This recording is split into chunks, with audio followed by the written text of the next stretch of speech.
Sophie, welcome to my green couch this morning. Second time we're meeting at dmexco. So, how did you make it to the first row? What a question to start.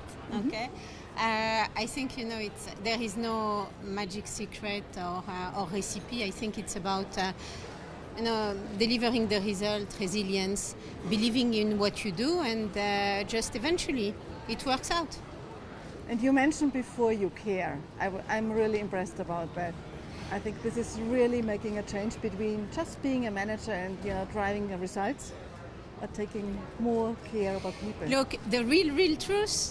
Yes, the real truth. You cannot get outstanding results without caring for the organization, because there is a moment where, of course, you can do yourself, but the moment you become a leader, you get results through others. Now, you need to care for them. If you want to be at the very best, delivering consistently the best results, you have to have a team that is inspired, energized behind you. And this can happen, I personally believe, only if you care for them. Totally. So, with all your experience and in this huge organization you are in, what is your biggest learning? You would either say, I wouldn't do again, I tried several times, but it was really hard, or the one thing I really learned is so-and-so, if you really want to become a top manager. Dare to challenge boundaries and just go for it. I think what happened to me personally was transformational. I had the unique opportunity to live in a country that is a startup nation in Israel, and in fact over there everything is possible. Impossible is really nothing, and in fact I had the opportunity to think about, to challenge boundaries, and to dare to propose my company to open the first open innovation multidisciplinary center and hub, and this required a lot of I would say to be very audacious, I think, in a big corp, because it's the smallest country that the company operated in, but it had something to bring to create value. And I think that the moment I was a bit unconscious at that time, but the moment I decided to propose it, to dare to challenge boundaries,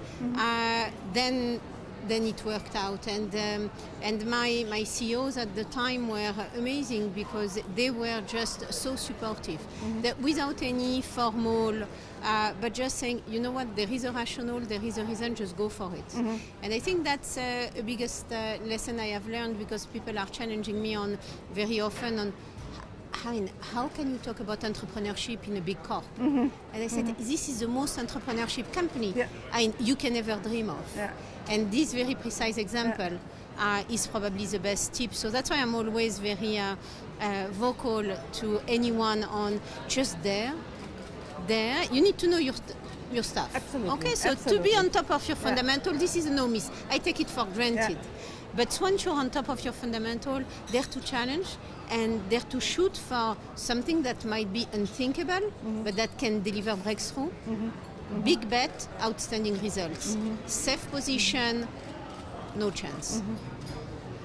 I mean, your company is famous, out of my point of view, for being innovational, being super successful. Do you think the reason for that, one of the reasons for that, is also because you really drive gender diversity in your company from more or less from the very beginning? Absolutely, without any hesitation. I think gender equality has been in the DNA of the company since the very early days. Probably because of a very simple reason. We are very diverse in the consumer we serve. Therefore, it's a business strategy, I would say. It's we have the humility to, I would say, represent in our workforce the consumer we serve. And that matters. It's about gender, but it's about everything. Okay, it's about experiences, background, belief, citizenship. So this matters a lot to us. And today, I mean, if we take only gender, I think we can be pretty proud of some numbers. I don't want to bore you with numbers, but still, I'm very proud. We recruit 50-50. And up to the board of directors. We recruit 50-50. Wow. Okay. In some function, even above 50. Okay? And on top, I would say up to all the ladder within the company, between 30 to 40% are women. So I think it's a big deal. We are very intentional in our board of directors. Phenomenal board.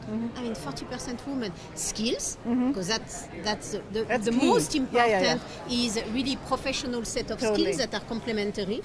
But then the balance in the gender is absolutely crucial.